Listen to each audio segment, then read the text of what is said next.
Hello everyone, good morning.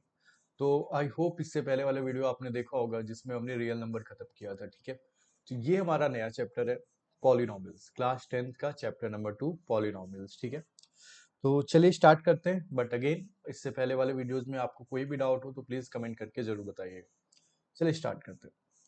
तो देखिए, polynomials होता है क्या, ये हमने बहुत 9th क्लास में भी पढ़ा होगा, 10th में, 8th में भी पढ़ा होगा और 10th में भी हमें पढ़ना है। ठीक है, तो पॉलिनॉमियल क्या हो, जैसे मैं अगेन आपको जैसे हर बार पढ़ाता हूँ वैसे ही पढ़ाऊंगा, चैप्टर का नेम एक्सप्लेन करूंगा एंड देन हम लोग क्या क्या पढ़ेंगे उसमें वो देखेंगे। ठीक है, देखो पॉलिनॉमियल होता क्या है, अगर हमसे कोई पूछे तो सिंपल सा आप लोगों को याद हो, अगर एक्सप्रेशन की डेफिनेशन हमने जो पढ़ी थी 8th क्लास में, या इक्वेशंस जो आपने पढ़ी होगी किसी और क्लास में जो भी, तो उसमें कहते थे ना कि ये क्या होता है, कॉम्बिनेशन होता है किसका, combination of variable, their coefficient, operators and constants. ठीक है, एक और चीज होता है with variables having parts in whole number. ये है एक्चुअल डेफिनेशन। ठीक है, इसको मैं अच्छे से समझाता हूँ, ध्यान से समझना, बहुत इंपॉर्टेंट चीज है। पॉलिनोमियल आपका होता क्या है, एक तरीके से आपका कॉम्बिनेशन होता है वेरिएबल्स का, उनकी कॉफिशिएंट। कॉफिशिएंट क्या होता है, मैंने आपको बताया था, ये होता है कॉफिशिएंट आपका, जैसे मान लीजिए 3x लिखा हुआ है, तो जो ये x के साथ है वही आपका कॉफिशिएंट है। ठीक है, तो वेरिएबल उनके कॉफिशिएंट और कांस्टेंट्स जो आपके, मतलब 3x+5 है तो ये जो कांस्टेंट अलग से है पूरा वो, और ऑपरेटर जो आपके प्लस माइनस ये होते हैं, इनको मिला के जो भी बनता है वही हमारा क्या कहलाता है, पॉलिनोमियल। ठीक है, आप लोगों ने पुरानी क्लासेस में पढ़ा होगा कि ये तीन, मतलब डिफरेंट डिफरेंट नेम्स होते हैं, मोनोमियल होता है, फिर बाइनोमियल होता है, फिर ट्राइनोमियल होता है, फिर पॉलिनोमियल होता है, राइट। तो मोनोमियल मतलब जिसमें एक ही टर्म हो, वन टर्म। ठीक है, तो जैसे आपका x, 5, x², ये सब आपके मोनोमियल हैं। ठीक है, बाइनोमियल आपका क्या हो गया, 3x+2, x² + x, ये सब आपके बाइनोमियल। ट्राइनोमियल आपका क्या हो गया, x² + x+1, तीन टर्म्स वाले। ठीक है, पॉलिनोमियल इन सबके लिए जनरल टर्म है, ऐसा नहीं है कि तीन से ज्यादा को पॉलिनोमियल कहते हैं। ठीक है, इसको भी आप पॉलिनोमियल कह सकते हो, इसको भी कह सकते हो, इसको भी कह सकते हो, और इससे ज्यादा कोई है तो भी है, तो एक जनरल टर्म है जो पॉलिनोमियल। तो बहुत लोग ये सोचते हैं कि तीन के बाद अगर हो गया तो उसको पॉलिनोमियल कह देंगे, ऐसा नहीं है, ये सबके लिए होता है यूज, जनरल टर्म है आपका। ठीक है, तो आई होप ये आपने पढ़ा होगा। ठीक है, एक यही सेम डेफिनेशन अगर आपको याद होगी तो मैंने आपको, या आपने खुद पढ़ा होगा, एक्सप्रेशंस के बारे में भी सेम डेफिनेशन थी, राइट, कि यही चीजें होती थी एक्सप्रेशन में भी।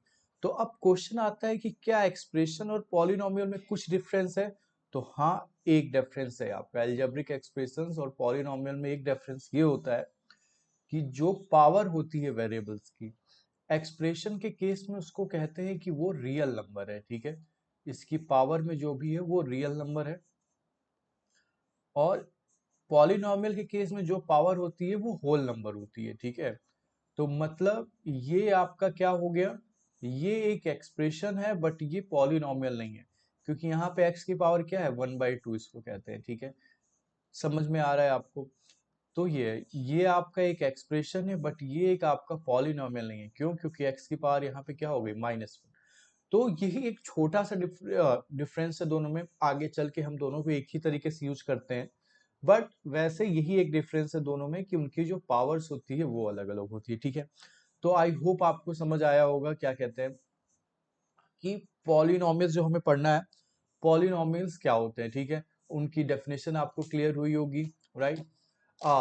एक्सप्रेशन और उसके बीच में डिफरेंस आपको क्लियर हुआ होगा। ठीक है, तो पॉलिनोमियल अगर अब आपसे कोई पूछेगा तो आप ये बता पाओगे कि ये आपका क्या होता है, कॉम्बिनेशन होता है किसका, variable, their coefficient, operators and constant का। ठीक है, प्लस वेरिएबल की जो पावर होती है वो होल नंबर होती है, ना कि रियल, मतलब 0 हो सकता है, 1 हो सकता है, 2 हो सकता है, उसके ऊपर आप जितना चाहो कर सकते हो। ठीक है, तो आई होप पॉलिनोमियल समझ आया होगा, ठीक है। अब चलते हैं, देखते हैं इस चैप्टर में हमें क्या क्या पढ़ना है।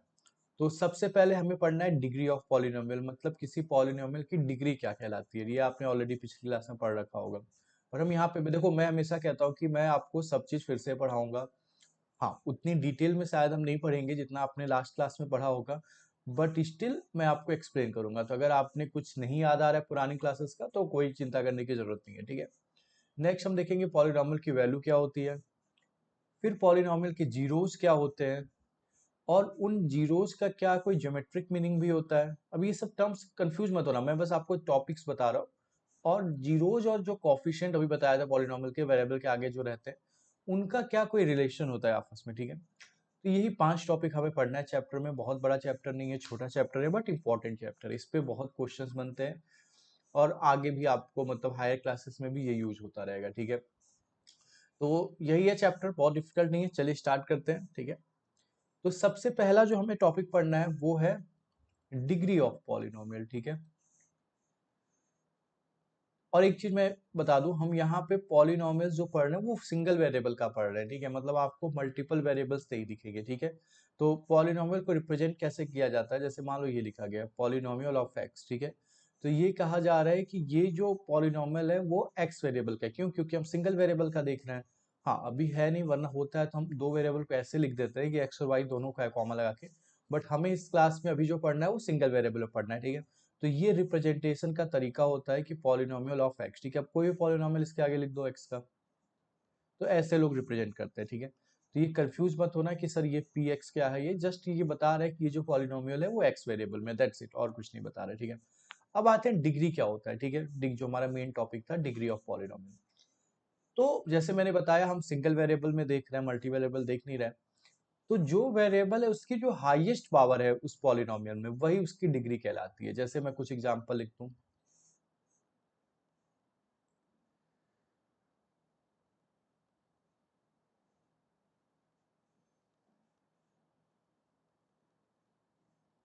ठीक है। यहाँ पे हाईएस्ट पावर क्या है, ये आपका क्या हो गया, 2 है, तो इसकी डिग्री क्या हो गई, 2। यहाँ पे भी हाईएस्ट पावर 2 है, तो इसकी भी डिग्री क्या हो गई, 2। यहाँ पे हाईएस्ट पावर क्या है, 1, कुछ नहीं तो 1 होता है, जीरो मत समझ लेना, तो इसकी भी डिग्री क्या हो गई, 1। यहाँ पे हाईएस्ट पावर क्या है, 3, तो इसकी डिग्री क्या हो गई, 3। समझ में आया? तो डिग्री आपको आई होप समझ आ रहा होगा, डिग्री क्या होती है किसी भी पॉलिनोमियल की, हाईएस्ट पावर। नहीं है तो 0 डिग्री का हो गया, ठीक है। तो खैर हमारे लिए जो इंपॉर्टेंट है वो 1, 2 और 3 डिग्री का इंपॉर्टेंट है, क्योंकि होने को तो उससे ऊपर भी होते हैं, 4 भी हो सकते हैं, 5 भी हो सकते हैं, बट हमें ये 3 पढ़ना है, ठीक है। तो समझ में आया डिग्री का मतलब, जो वेरिएबल होगा उसकी जो हाईएस्ट पावर है, मतलब कम वाले भी हो सकते हैं, मतलब वेरिएबल दो जगह आपको दिख रहा होगा। आपको तो पता है कि वेरिएबल ऐड तभी होते हैं जब सेम होते हैं और पावर भी सेम होती है, राइट। तो ये ऐड तो हो नहीं सकती, एज इट इज ऐसे ही दिखेंगे। तो जितने टर्म्स हैं उन सारे टर्म्स में देखो जो वेरिएबल की हाईएस्ट पावर, जैसे ये है मान लो, अब कोई पूछे इसकी डिग्री बताओ, ठीक है। तो अब ये तो मल्टीप्लाई हो रहा है ना, मल्टीप्लाई होने पे तो पावर ऐड हो जाती है। तो ये पहले ऐड हो कि एक्स की पावर 5 बन गया, तो इसकी डिग्री जो है वो 5 है, 2 या 3 मत लिख के आ जाना। क्यों? क्योंकि टर्म्स तो एक ही है, एक टर्म में तो ये दोनों आपस में मल्टीप्लाई होकर पावर तो बढ़ी जाएगी, राइट। तो हाईएस्ट पावर इसकी 5 है, बट ये इनका कुछ हो नहीं सकता, ये ऐड नहीं हो सकते, राइट। तो इनकी जो हाईएस्ट पावर है वो ये है, ठीक है। समझ में आया? तो जब आपके टर्म्स के फॉर्म में हो जाएंगे तो ही आप इसकी हाईएस्ट पावर बना पाओ, डिग्री बता। अब जैसे मान लो ये किसी ने लिख दिया, अब कोई पूछेगा सर इसका हाईएस्ट पावर क्या है, 1 लिख के मत चले आना, क्योंकि अभी तो ये मल्टीप्लाई हो रहा है ना। मल्टीप्लाई करके ओपन कर लो इसको, फिर बताओ कि हाईएस्ट पावर क्या है, जब टर्म्स में आ जाए, ठीक है। अब यहाँ तो और टर्म्स बन नहीं सकते, इसलिए हमने बता दिया, ठीक है। समझ में आया? इतना डिफिकल्ट नहीं आता है, सिंपल ही आता है। मैंने थोड़ा सा आपको एक्सप्लेन कर दिया, ठीक है, कि आप इसको अच्छे से समझ पाओ कि डिग्री का मतलब क्या है। वो लिखने को तो कुछ भी लिख सकते हैं, ठीक है। समझ में आया? तो अब आपको थोड़ा एक कुछ अच्छी सी इंपॉर्टेंट चीजें बताता हूँ, थोड़ा सा वो आप अच्छे से समझिएगा। जैसे हमने देखा लीनियर पॉलिनोमियल देखा हमने, फिर हमने क्या देखा, क्या कहते हैं, सॉरी, हमने डिग्री देखा कि क्या होती है, 0, 1, 2, ये सारी डिग्रीज हमने देख ली, ठीक है। अब इसको थोड़ा सा अच्छे से समझते हैं। जैसे मान लो 1 डिग्री, 1 डिग्री का एक नाम और होता है जिसको कहते हैं लीनियर पॉलिनोमियल, ठीक है। तो कोई पूछ ले लीनियर पॉलिनोमियल क्या होता है, तो ऐसा पॉलिनोमियल जिसकी डिग्री कितनी होती है, 1 होती है, ठीक है। क्लियर हुआ? अब एक जनरल इक्वेशन का फॉर्म होती है, वो हमें देखना है, ठीक है। तो लीनियर पॉलिनोमियल की जनरल इक्वेशन क्या है, जनरल इक्वेशन कह लो या नॉर्मली ऐसे एरिया का फॉर्मूला एल इंटू बी होता है, तो एल और बी बदलते रहते हैं तो ये बनता रहेगा एरिया, राइट। ऐसे एक जनरल इक्वेशन, मतलब आप नंबर्स बदलते रहो वैसे। तो देखो लीनियर पॉलिनोमियल आप खुद सोचो क्या हो सकता है। अगर मैं आप 10 स्टूडेंट को बोलूं कि भाई तुम सबको एक एक लीनियर पॉलिनोमियल का एग्जांपल लिखना है, तो वो लोग क्या लिखेंगे? डिग्री 1 का कुछ भी लिख देंगे। जैसे एक ने लिख दिया सर एक्स, मैंने कहा बात सही है तुम्हारी। एक ने लिख दिया सर 2x, मैंने कहा तुम्हारी बात सही है। एक ने लिख दिया सर 2x+2, मैंने कहा तुम्हारी भी सही है। इसने कहा 5x+3, मैंने कहा ठीक है। अब देखो इसके अलावा क्या कोई कुछ लिख सकता है? ध्यान से अगर पैटर्न देखो तो हर कोई क्या लिखेगा, या तो x, एक x लिखेगा, उसके आगे कोई नंबर लगाएगा और प्लस करके कोई नंबर लगाएगा, ठीक है, समझ में आया? ये नंबर भाई कुछ लोग 1 कर दे रहे हैं तो ये नंबर यहाँ तुम्हें नहीं दिख रहा, और इस नंबर को कुछ लोग 0 कर दे रहे हैं, इसलिए ये नंबर तुम्हें नहीं, इसको 0 नहीं कर सकते वरना ये x भी गायब हो जाएगा। लीनियर मतलब 1 तो डिग्री होनी ही चाहिए। तो हर कोई यही कर रहा है ना, x लिख रहा है प्लस इस यहाँ पे कोई एक नंबर और यहाँ पे कोई एक नंबर, सबका यही फॉर्मेट है। अगर आप ध्यान से देखो तो यहाँ पे x के जगह 1 है तो यहाँ पे 1 है, और इसके जगह 0 है तो यहाँ पे 0। यहाँ पे x के जगह 2, इसके पहले 2 है, यहाँ पे 0। यहाँ पे भी 2 है, यहाँ पे भी 2 है। यहाँ पे आपका क्या है? 5 है, यहाँ पे 3 है, राइट। तो जो लीनियर इक्वेशन, लीनियर पॉलिनोमियल आपकी 1 डिग्री का होता है, उसका जो जनरल फॉर्म होता है वो होता है ये। समझ में आया? ax+b, ठीक है। ए आपका ग्रेटर देन, या मतलब ए नॉट इक्वल टू 0, क्योंकि इसको 0 कर दोगे तो फिर ये 1 डिग्री का रहा नहीं, ठीक है। समझ में आया? क्लियर हुआ?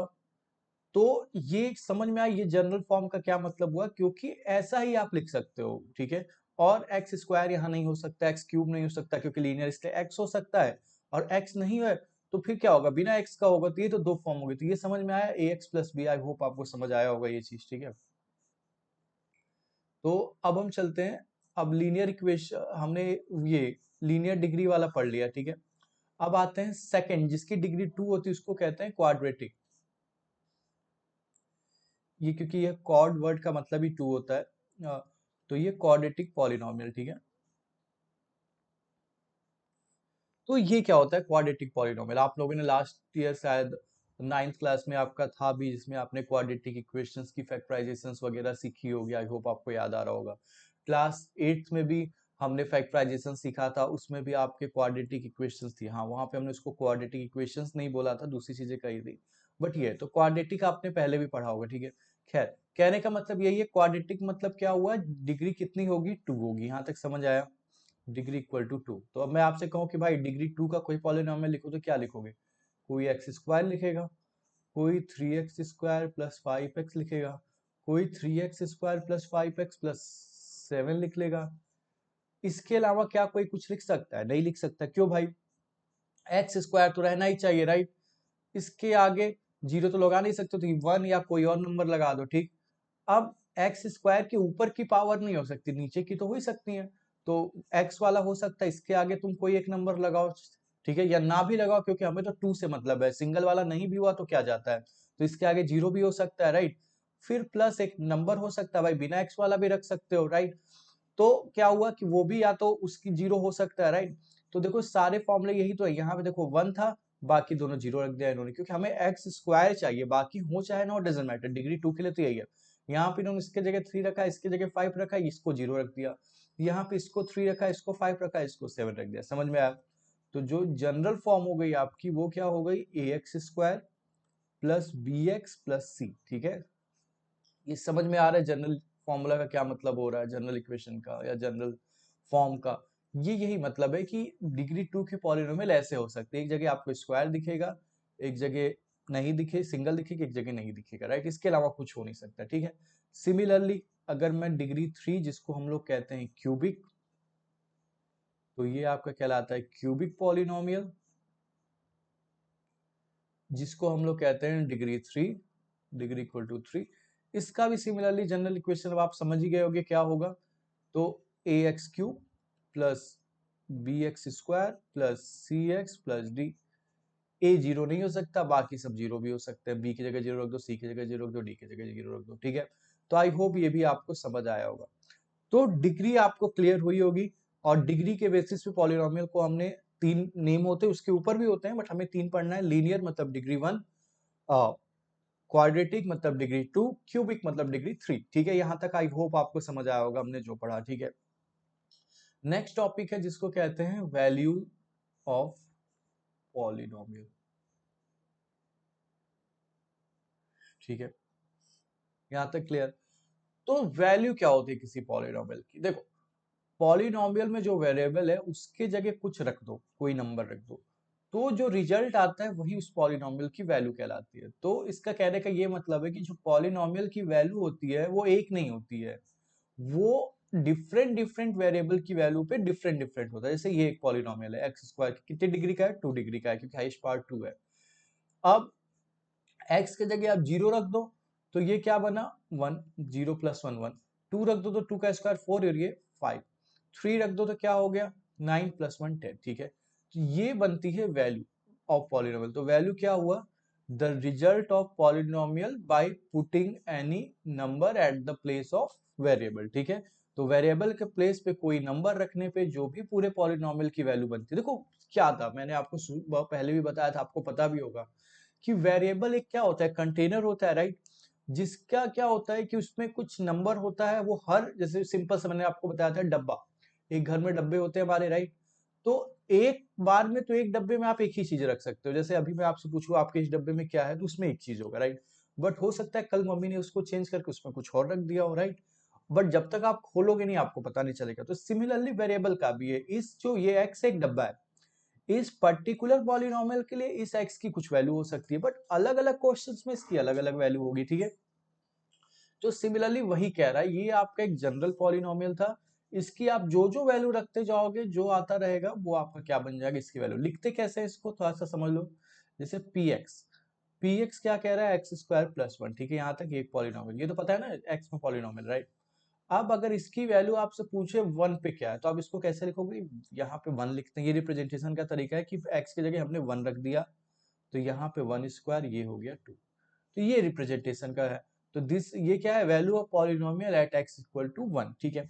तो वैल्यू का मतलब समझ में आया, एक्स के जगह कोई नंबर रख दो, जो आंसर आएगा वही उस पॉलिनोमियल की वैल्यू होगी, ठीक है। आई होप यहाँ तक आपको क्लियर हुआ होगा कि क्या होता है, ठीक है। अब चलते हैं, जो नेक्स्ट टॉपिक है बहुत इंपॉर्टेंट टॉपिक है, वो है जीरोज ऑफ पॉलिनोमियल,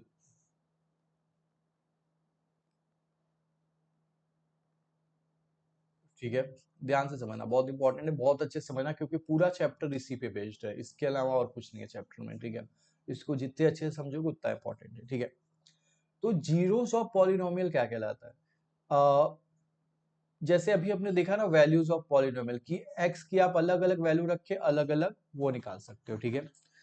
तो एक्स की वो वैल्यू जिसपे इस पॉलिनोमियल की वैल्यू जीरो हो जाए वही क्या कहलाता है? Zeros of polynomial. मतलब समझ में आया? एक्स को जीरो नहीं रखना है, एक्स को क्या रख दे कि पूरा पॉलिनोमियल जीरो बन गया, वही उसका क्या कहलाएगा? जीरो। जैसे एक्स स्क्वायर प्लस या एक्स स्क्वायर माइनस 1, ठीक है, मान लो। अब इस पॉलिनोमियल के जीरोस क्या होंगे? तो एक्स को मैं क्या रख दूं कि ये जीरो बन जाए, ठीक है। तो मैं क्या रख दूं? एक्स को अगर मैं 1 रख देता हूं, तो मान लो मैंने 1 रख दिया, तो ये क्या बन गया? 1 का स्क्वायर 1, 1 माइनस 1 आपका क्या बन गया? जीरो, ठीक है। यहां तक समझ में आया? फिर आपका क्या आता है? एक्स को मैं अगर -1 रख दूं, तो -1 का स्क्वायर भी क्या हो गया? 1, 1 माइनस 1 जीरो। तो इस पॉलिनोमियल के कितने जीरोस हो गए? -1 और 1। और कुछ आप देखो, रख के देख रहे हो जीरो बनेगा? नहीं, जीरो रखोगे तो भी ये जीरो हो गया, ये -1 आ जाएगा। 2 रखोगे तो 4 माइनस 1 3 आ जाएगा, राइट? तो जीरोज का मतलब हो गया एक्स की वो वैल्यू जिसपे इसकी वैल्यू जीरो बन जाए, राइट? बच्चे कंफ्यूज होते हैं वैल्यूज ऑफ पॉलिनोमियल और जीरोज ऑफ पॉलिनोमियल में, ठीक है। तो वैल्यूज मतलब एक्स को कुछ भी रखते जाओ, जो आंसर आता रहेगा वही होगा। तो वैल्यूज हमारे उतना मैटर नहीं करता, ठीक है, क्योंकि भाई अलग अलग वैल्यू रख के अलग अलग चीजें निकलेंगी तो क्या होगा? वो तो हजारों चीजें आप रख सकते हो, राइट? तो उतना इंपॉर्टेंट नहीं है, बट जीरोस इंपॉर्टेंट है। क्यों? क्योंकि यहाँ पे आपसे वो दिमाग लगवा रहा है। वैल्यूज निकालने में क्या दिमाग लगा रहा है? वहां तो बोलेगा भाई 5 रख दो, तो आप 5 रख दोगे, जो जो एक्स कर रहा है वही वही 5 के साथ करा दोगे, आंसर आ जाएगा। बट जीरोस में क्या हो रहा है? आपका दिमाग लगेगा, आपको सोचना पड़ेगा कि यहाँ पे क्या रख दूं कि ये जीरो बन गया, ठीक है। तो इसलिए जो क्वेश्चंस बनते हैं, जो इंपॉर्टेंट टॉपिक होता है वो होता है जीरोज ऑफ पॉलिनोमियल, ठीक है। आप लोगों को अगर याद होगा, क्वाड्रेटिक इक्वेशंस आप लोगों ने पढ़ी होगी लास्ट ईयर, राइट? तो जिसमें आप लोग क्या करते थे, अगर याद हो तो आप लोग क्या करते थे कि उसको फैक्टराइज करते थे, राइट? तो क्वाड्रेटिक इक्वेशन जो आपको दी रहती थी वो तो खैर इस तरीके से दी रहती थी नॉर्मली, अगर आपको याद हो तो कुछ आ, ऐसे करके जीरो, ये इक्वेशन दी रहती थी वहां पे, ठीक है। समझ में आया? तो आप कहते थे ये 0 हो गया, ठीक है। तो आप कहते थे कि इसको हम फैक्टराइज कर लें, तो आप फैक्टराइज करते थे तो कुछ ऐसा आता था। कैसे करते थे वो मैं अभी समझाऊंगा आपको आगे जब हम देखेंगे। तो जब आप फैक्टराइज करते तो ये ऐसा आता था। अब दो नंबर मल्टीप्लाई होके 0 बन रहे हैं, ठीक है, समझ में आ रहा है। तो दो नंबर मल्टीप्लाई होके 0 कब बनते हैं? या तो पहला वाला नंबर 0 हो या तो दूसरा नंबर 0। और कोई तरीका है दो नंबर मल्टीप्लाई होके 0 बनते हो? नहीं होता है भाई। 1 1 कर लो, कभी 0 नहीं बनेंगे। ये तभी 0 बनेंगे जब उनमें से एक 0 होगा। तो या तो आपका x+1 0 होगा, या तो आपका x+2 0 होगा। तो अगर x+1 0 है आपका, तो क्या हो गया, x की वैल्यू -1, यहाँ से x की वैल्यू क्या हो गई, -2 हो गई। तो ये हम वहां पे तो हम लिख देते थे ये x की वैल्यू आ गई। पर ये x की वैल्यू कब आ रही है, जब ये पूरा 0 के बराबर था, राइट। इसने यही तो दिया था, इसने ये दे रखा था, ये पूरा 0 था, तभी आपने ये किया सॉल्व। यहाँ से आपका निकल के आया कि x की वैल्यू अगर -1 होगी या x की वैल्यू -2 होगी तो ये पूरा 0 बन जाएगा, ठीक है। तो ये जस्ट एक एग्जाम्पल था, ये हो सकता है क्वेश्चन ये गलत हुआ हो, ठीक है, तो आप उस पर बच जाना। तो खैर, तो ये आपका क्या आया कि ये ऐसे हम इसको सॉल्व करते थे और हमारा ये 0 आता था, ठीक है। तो कहने का क्या मतलब है कि यही तो एक तरीके से जीरोज भी हो गया, जिसको हम लोग वैल्यू भी कहते थे, राइट। आपने क्या रखना था कि इस गिवन पॉलिनोमियल की वैल्यू क्या रख दे कि ये 0 बन जाए। तो हमने मान लिया कि भाई ये 0 हो गया, यहाँ से देख लें, इसको सॉल्व कर ले। तो सॉल्व करने के लिए हमने क्या किया, फैक्टराइज किया, और यहाँ से जो आया वही हमारा जीरोज हो गया, ठीक है। तो जीरोज आपको समझ आई होप आया होगा थोड़ा बहुत। जैसे अगर मैं लीनियर इक्वेशन उसकी बात करूं, जो लीनियर पॉलिनोमियल थे, उसमें क्या होता था, 3 मतलब ऐसे होता था, 3x+2 = 0 रख दो, तो x की वैल्यू क्या आ गई, -2/3 आ गई।